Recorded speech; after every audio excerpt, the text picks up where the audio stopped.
Good morning, class. So in the last lecture of business study, we have completed our unit number third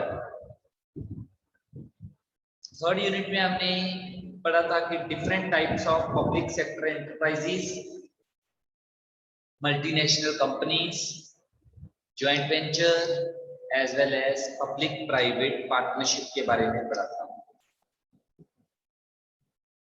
So today we are going to start with our fourth chapter, that is business services.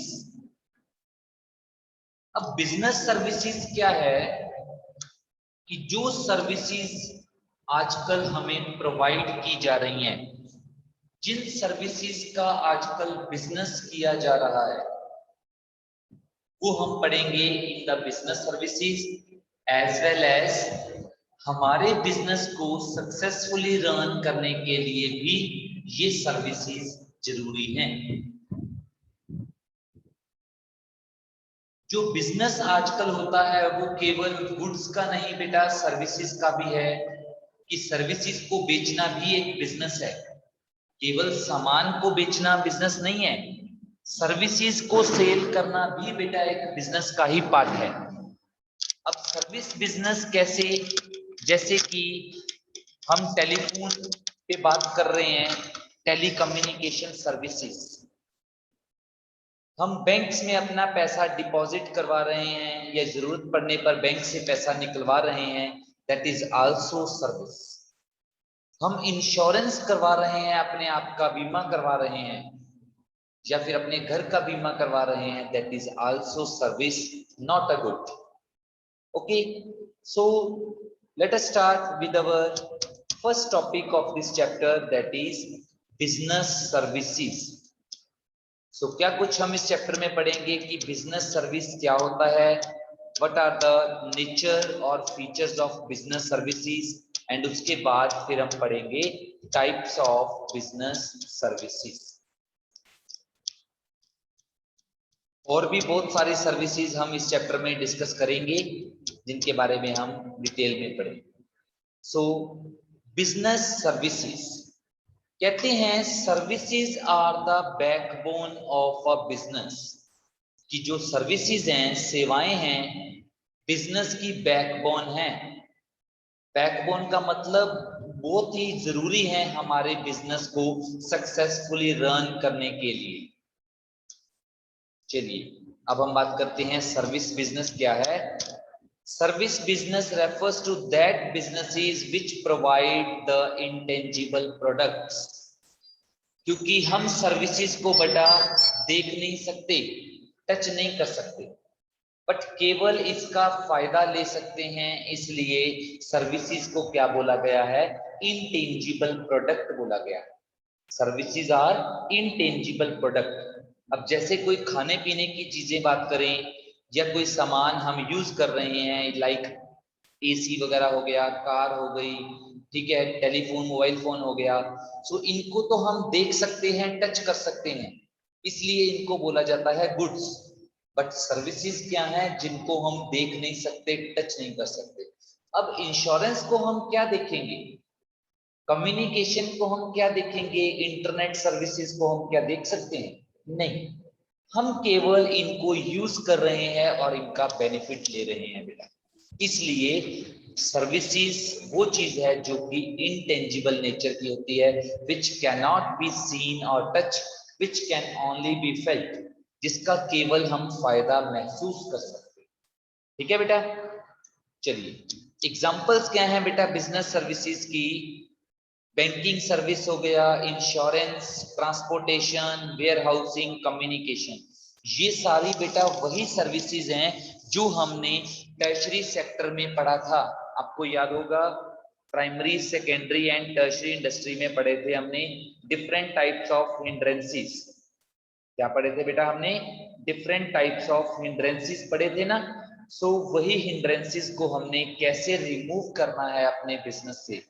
सो कौन help करता है, यही business services हमें help करती हैं कि जिससे हम अपने बिजनेस को सक्सेसफुली रन कर सकते हैं विदाउट एनी हर्डल. बिना किसी रुकावट के हम क्या कर सकते हैं बेटा, अपने बिजनेस को सक्सेसफुली रन कर सकते हैं। क्लियर? जैसे जैसे हमारे बिजनेस का साइज बढ़ता जा रहा है डे बाय डे, सो जो बिजनेस सर्विसेज हैं उनकी नीड एंड इंपॉर्टेंस भी क्या है, डे बाय डे बेटा इंक्रीज होती जा रही है। क्लियर? चलिए लेट मी कंफर्म अगेन कि who are present and who are not present. Yes Vansh, unmute your mic and show your presence. Present or not? हाँ जी sir. Amrit, present or not? Amrit, unmute your mic beta fastly. Balvinder Batra, Present sir. Yes sir. Present. okay beta. Present sir. Harmandeep Kaur, Yes, sir. Harpreet Kaur, Yes. Jashandeep,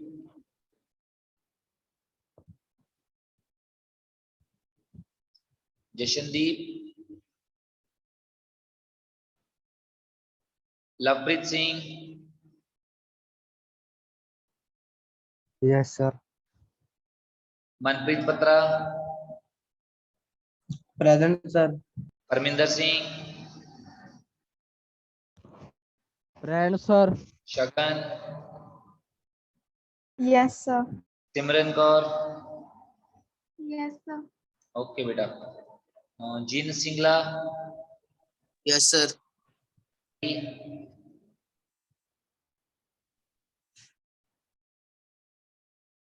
Harry, are you present? Yes sir. Okay बेटा। जशनदीप आपने बेटा respond नहीं किया।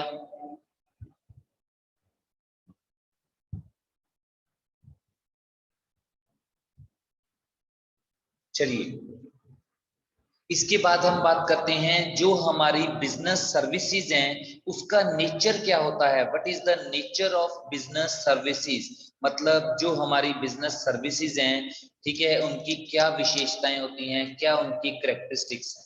सबसे पहला point बेटा हमारा nature में आ रहा है, that is services are intangible in nature, कि जो हमारी सर्विसेज हैं बेटा वो क्या हैं, इनटेंजिबल नेचर की हैं, जिनको हम देख नहीं सकते, टच नहीं कर सकते, केवल उनका बेटा बेनिफिट महसूस कर सकते हैं। That's why services are intangible in nature. Second point बेटा इनकंसिस्टेंसी। अब इनकंसिस्टेंसी का मतलब क्या है बेटा, जरूरी नहीं है जो सर्विस मेरे को अच्छी मिली है वो सर्विस आपको भी अच्छी ही मिले, क्योंकि जो सर्विस है it depends upon customer to customer और टाइम टू टाइम। जैसे हम देखिए अब ये डिफरेंस भी आ रहा है गुड्स और सर्विस में।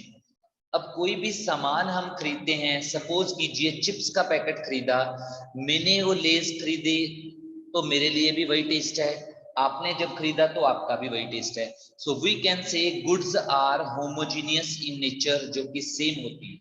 बट सर्विसेज का मतलब क्या है, अब मैं भी इंटरनेट सर्विसेज यूज कर रहा हूं, आप भी इंटरनेट सर्विस यूज कर रहे हैं, हो सकता है वही इंटरनेट सर्विस की स्पीड मेरे लिए ज्यादा हो या मेरे फोन में ज्यादा आ रही हो और उसी टाइम पे आपके पास कम हो। सो दैट्स व्हाई जो भी सर्विसेज होती हैं वो होमोजीनियस नहीं होती, दे आर होमोजीनियस, मतलब lack of homogeneous is there, कि डिफरेंट हो सकती हैं। हो सकता है आपको सर्विसेज का उतना फायदा ना मिल रहा हो जितना बेनिफिट मेरे को मिल रहा है, ठीक है। थर्ड पॉइंट क्या है बेटा, इनसेपरेबिलिटी। इनसेपरेबिलिटी का मतलब कि जो सर्विसेज प्रोवाइडर हैं और जो सर्विस ले रहे हैं ये कभी भी सेपरेट नहीं हो सकते।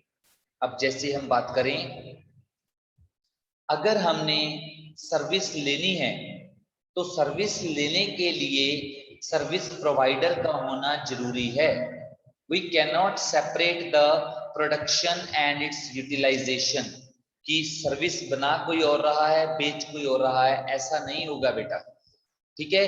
बट गुड्स को हम ये चीज कर सकते हैं क्योंकि गुड्स हैं जो वो बनती कहीं और हैं, सेल कहीं और होती हैं। बट सर्विस की अगर हम बात करें कि अगर हमने इंश्योरेंस सर्विस लेनी है तो कोई और दुकानदार हमें नहीं देगा, हमें इंश्योरेंस सर्विस इंश्योरेंस कंपनी से ही लेनी पड़ेगी।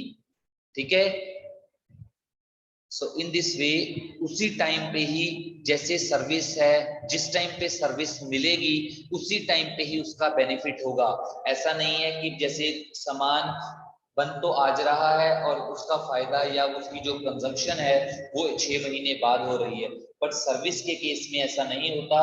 जिस टाइम पे सर्विस जनरेट होती है उसी टाइम पे बेटा उसको यूटिलाइज किया जाता है। ठीक है। That's why inseparability point is there. Next point क्या है? Inventory.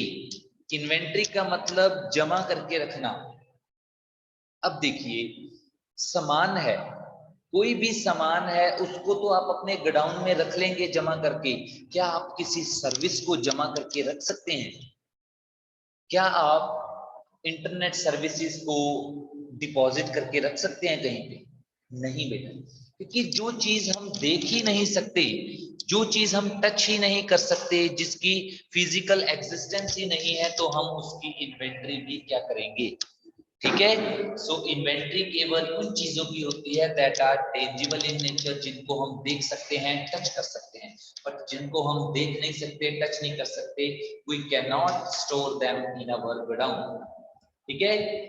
And the last feature is, or the last point of nature is customer participation is there. अब हम सर्विस की बात करें, सर्विस के लिए जिस पर्सन ने सर्विस लेनी है उसकी पार्टिसिपेशन होना जरूरी है। अब जैसे मैंने इंटरनेट यूज करना है तो मेरी पार्टिसिपेशन होनी जरूरी है। ऐसा थोड़ी है कि मेरे बिहाफ पे कोई और सर्विस ले लेगा। मैंने किसी से बात करनी है तो मेरी पार्टिसिपेशन होना जरूरी है। ठीक है।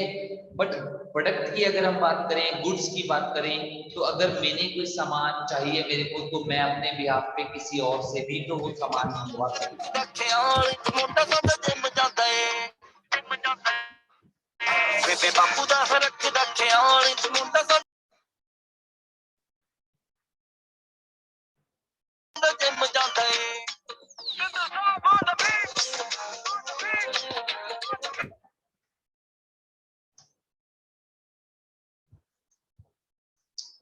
यस बेटा। सो हम बात कर रहे थे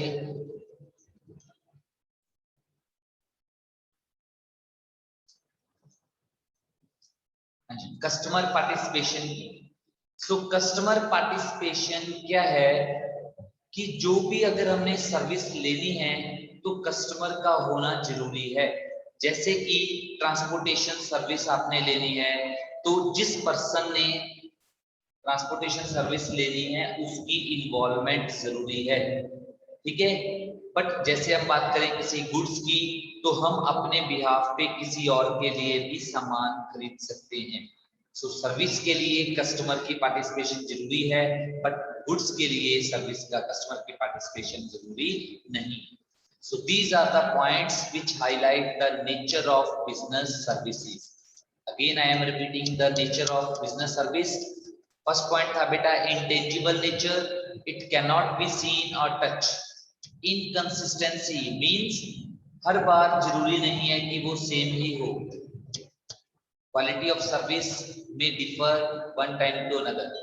Inseparability, we cannot separate the time or we can say consumption and production of service. जिस टाइम पे वो सर्विस दी जाएगी उसी टाइम पे ही हमें उसको यूज करना पड़ेगा।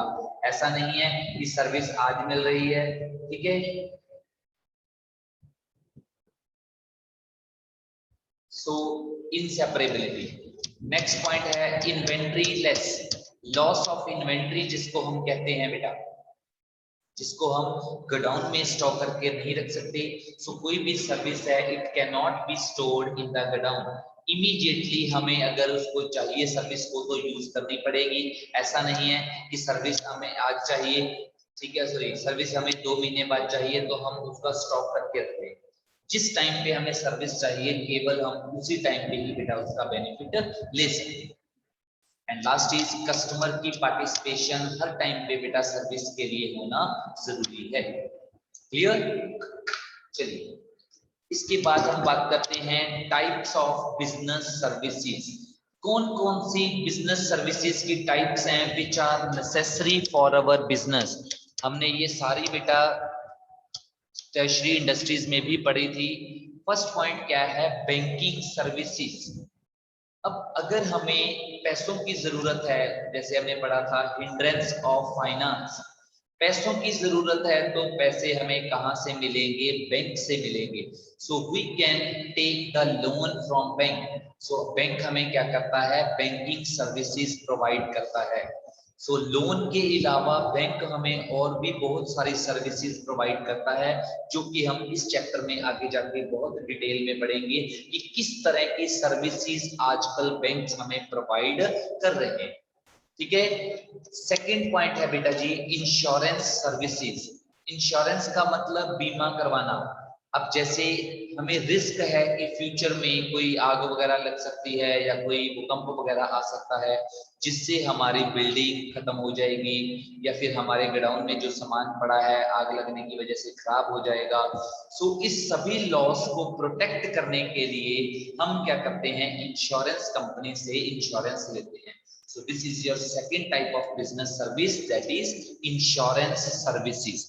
कि एक फिक्स टाइम के लिए हम क्या करते हैं? इंश्योरेंस कंपनी के साथ एग्रीमेंट कर लेते हैं कि अगर इस टाइम के दौरान कोई भी मिसहैपनिंग होती है, कोई भी लॉस होता है, तो इंश्योरेंस कंपनी हमें उस लॉस के पैसे देगी, पर बदले में कुछ ना कुछ पे करना होगा।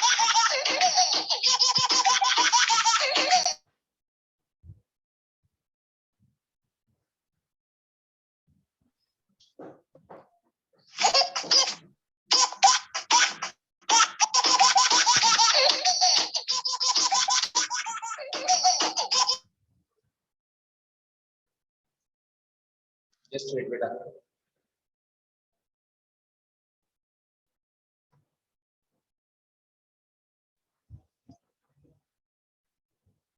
ये स्टूडेंट्स बेटा आज जो भी ये मिस्टीरियस एक्टिविटीज जो भी स्टूडेंट्स कर रहे हैं, कोई इशू नहीं है।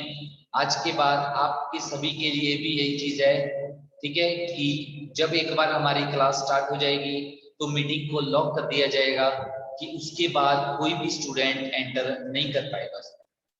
ठीक है। तो इसके बाद nobody will else can join this meeting।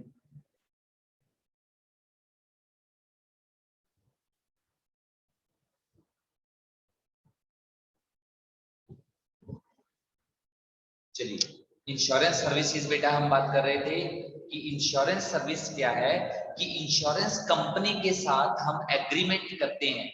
किस बात का एग्रीमेंट होता है? कि उसमें जो बिजनेसमैन है इंश्योरेंस कंपनी के साथ एग्रीमेंट करता है कि एक फिक्स टाइम के दौरान, सपोज 1 साल का ये यूजुअली एग्रीमेंट होता है, कि इस 1 साल के अंदर अंदर अगर हमारे बिजनेस में कोई भी नुकसान होता है, सो उस केस में बेटा फिर क्या होगा?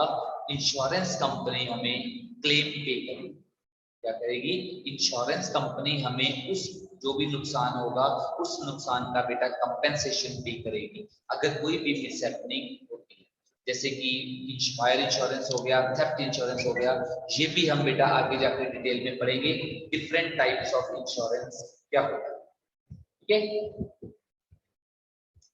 चलिए नेक्स्ट बेटा हम बात करते हैं ट्रांसपोर्ट सर्विसेज। ट्रांसपोर्ट सर्विसेज क्या है? ट्रांसपोर्टेशन मींस कि एक जगह से दूसरी जगह पर सामान को लेकर जाना। अब सपोज हमें रॉ मटेरियल चाहिए, सो उस रॉ मटेरियल को हमने कैसे अपने बिजनेस में मंगवाना है? हमें रॉ मटेरियल चाहिए, हमने उस सामान को अपने बिजनेस तक कैसे लेकर आना है, तो वो चीज बेटा हमें ट्रांसपोर्टेशन सर्विस के जरिए हम ट्रांसपोर्टेशन कंपनी के साथ एग्रीमेंट करेंगे, जो कि आपके बिहाफ पे ट्रक्स में या फिर बड़ी बड़ी गाड़ियों में क्या है, वो सामान एक जगह से दूसरी जगह पर सप्लाई करते हैं। So we can take the service from the transportation company. ठीक है, दैट इज ट्रांसपोर्ट सर्विसेज। इसी तरीके से फोर्थ जो बेटा हमारे पास टाइप ऑफ बिजनेस सर्विस है वो क्या है, वेयर हाउसिंग। वेयर हाउसिंग का मतलब गोडाउन्स वगैरह में अपने सामान को स्टोर करना। क्या है वेयर हाउसिंग का मतलब, गोडाउन्स वगैरह में अपने सामान को स्टोर करना। सो फिर उस केस में बेटा क्या है कि सपोज कीजिए हमने अपना सामान आज बना लिया, ठीक है, अगर हमने उसको एक सही जगह पर स्टोर ना किया तो वो सामान जल्दी खराब हो जाएगा। और बहुत सारा सामान ऐसा होता है जो कि हमें बनाना एक बार में ही पड़ता है और कंज्यूम सारा साल होता है।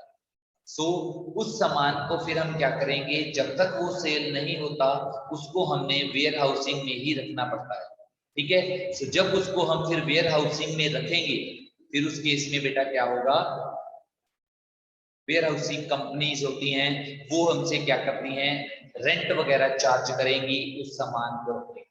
सो जितना टाइम हम फिर वेयर हाउसिंग में अपना सामान रखेंगे सो हमें क्या करना पड़ेगा, वेयर हाउसिंग कंपनी को उसका रेंट पे करना पड़ेगा, ठीक है। सो हमें इस बात के लिए अब टेंशन फ्री हो जाएंगे कि जो सामान हमारा वेयर हाउसेज में पड़ा है, गोडाउन्स में पड़ा है, वो हमारा सेफ है, प्रॉपर बेटा वहां पर क्या है, टेम्परेचर वगैरह, प्रॉपर सिक्योरिटी गार्ड्स वगैरह यहाँ पर।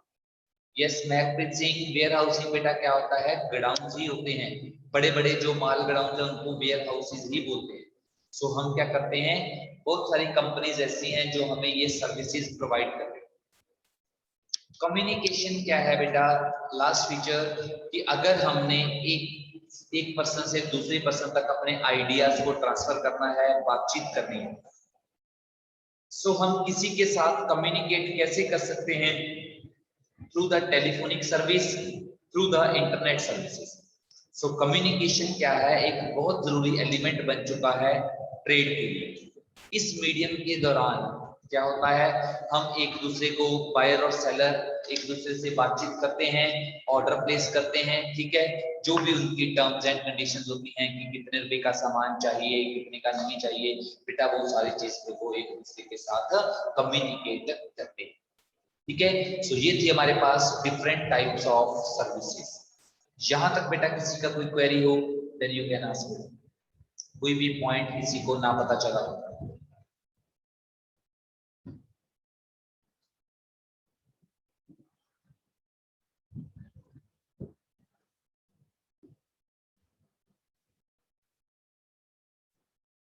इंश्योरेंस का टाइम पीरियड कौन डिसाइड करता है, शगन बेटा आगे जाकर ना हम पढ़ेंगे कि बेसिकली दो टाइप्स ऑफ इंश्योरेंस होता है, एक होता है जनरल इंश्योरेंस, एक होता है लाइफ इंश्योरेंस। लाइफ इंश्योरेंस का टाइम पीरियड बेटा कितना भी हो सकता है, 5 साल, 10 साल, 20 साल, 25 साल।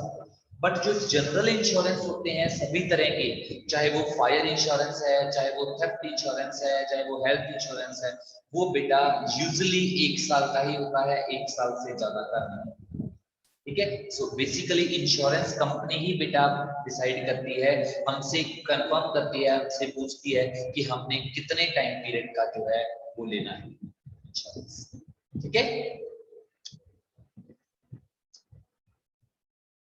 हाँ जी बेटा, सो चलिए फर्स्ट फिर हम स्टार्ट करते हैं हमारी बैंकिंग सर्विस से। बैंक्स क्या है, what do you know about bank?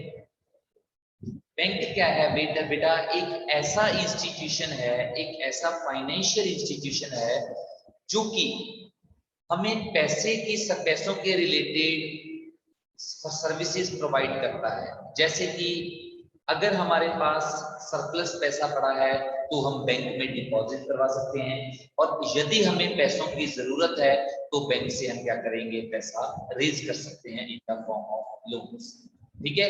So banks क्या हैं, वो इंस्टीट्यूशंस हैं, ऐसी ऑर्गेनाइजेशंस हैं जो कि क्या करती हैं, सर्विसेज प्रोवाइड करती हैं हमें, कि अगर हमारे पास सरप्लस पैसा पड़ा है तो हम बैंक्स में डिपॉजिट करवा देंगे, और यदि हमारे पास पैसों की जरूरत है हमें तो हम क्या कर सकते हैं, पैसा बैंक से रेज कर सकते हैं। क्लियर?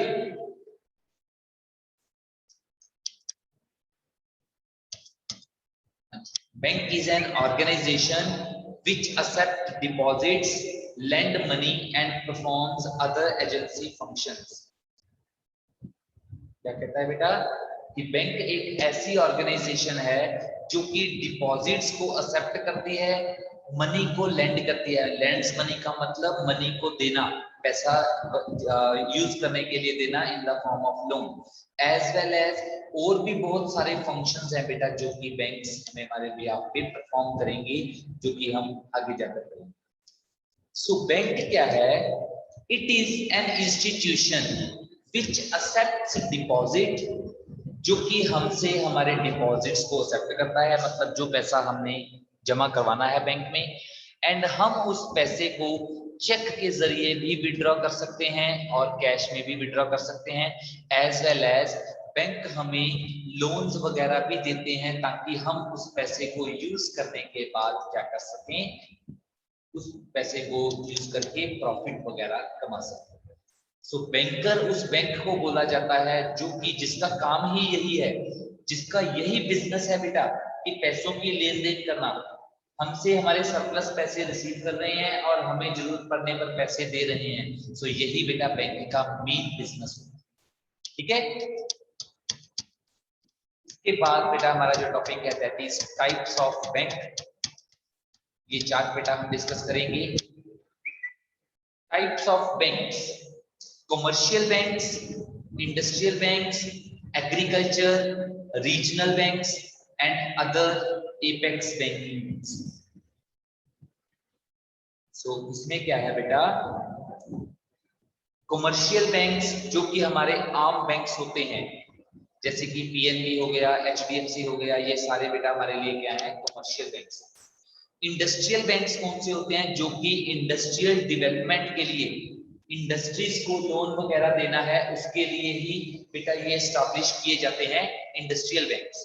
ठीक है, थर्ड आ गया एग्रीकल्चरल बैंक्स, वो बैंक्स जो कि एग्रीकल्चर सेक्टर के डेवलपमेंट के लिए बेटा लोन्स वगैरह प्रोवाइड करते हैं, जैसे कि हमें एग्रीकल्चर पर्पस के लिए लोन चाहिए।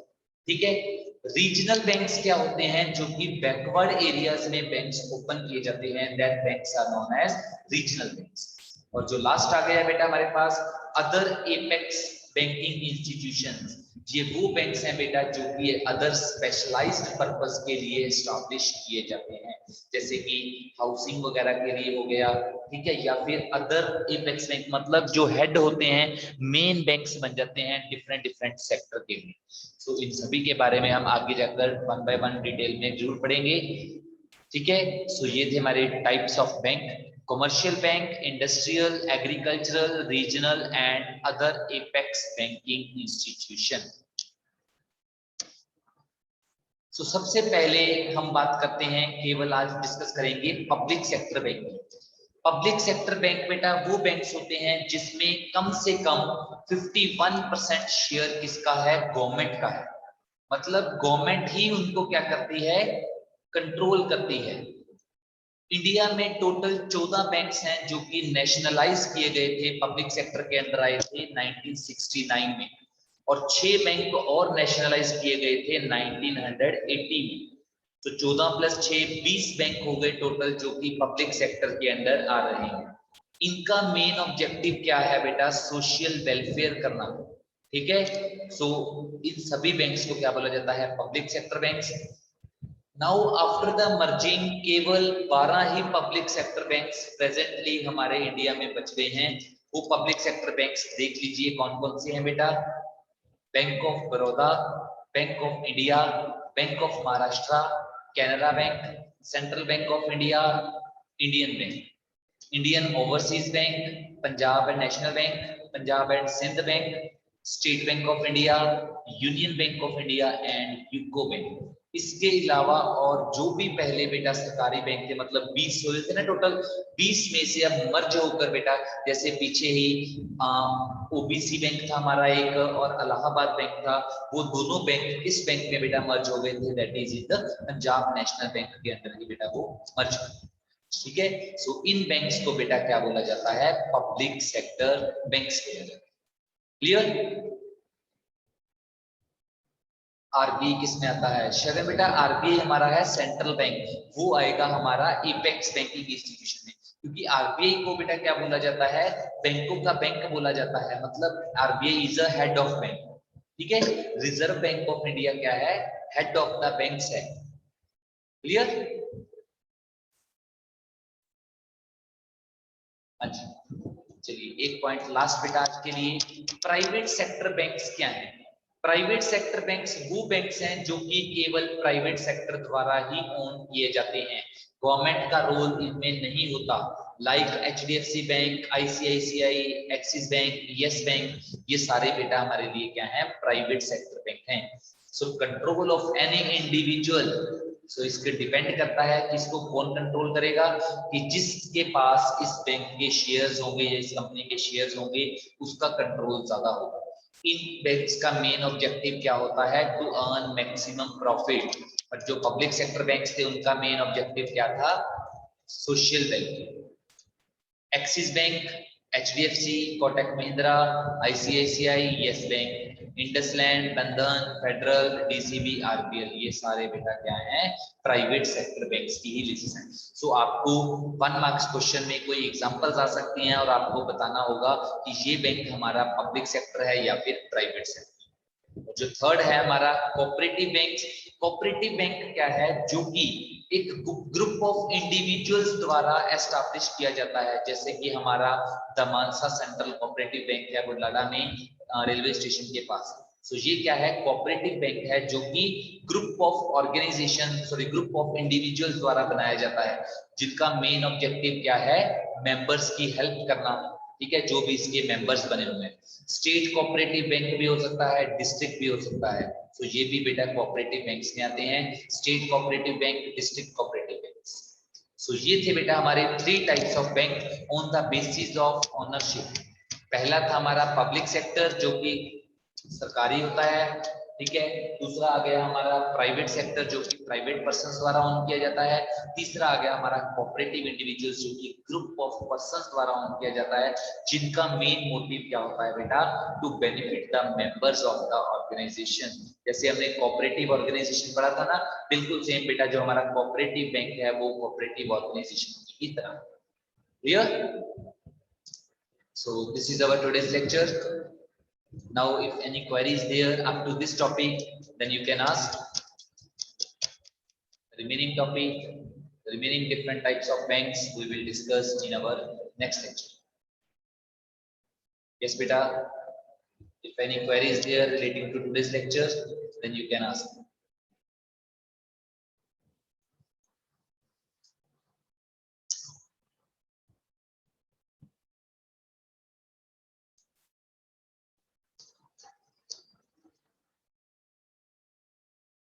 Yes Mehakpreet, Jammu and Kashmir bank भी बेटा अब प्राइवेटाइज बैंक कर दिया गया है।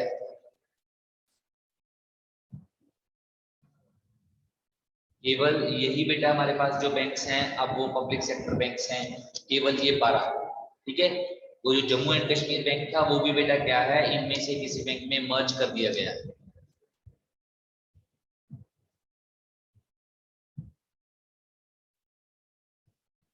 शगन से कोऑपरेटिव एंड प्राइवेट बैंक का मोटिव तो सेम ही होता है। नहीं बेटा, कोऑपरेटिव का मोटिव तो क्या है कि केवल मेंबर्स को हेल्प करना।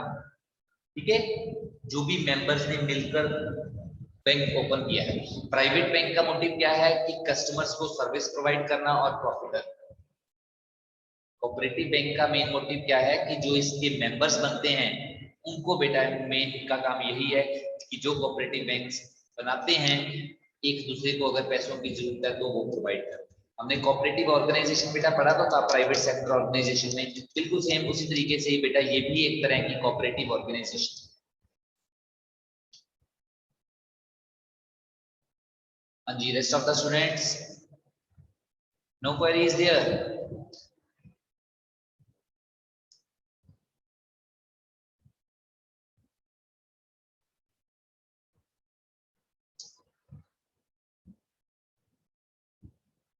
Okay then, thank you students, have a nice day.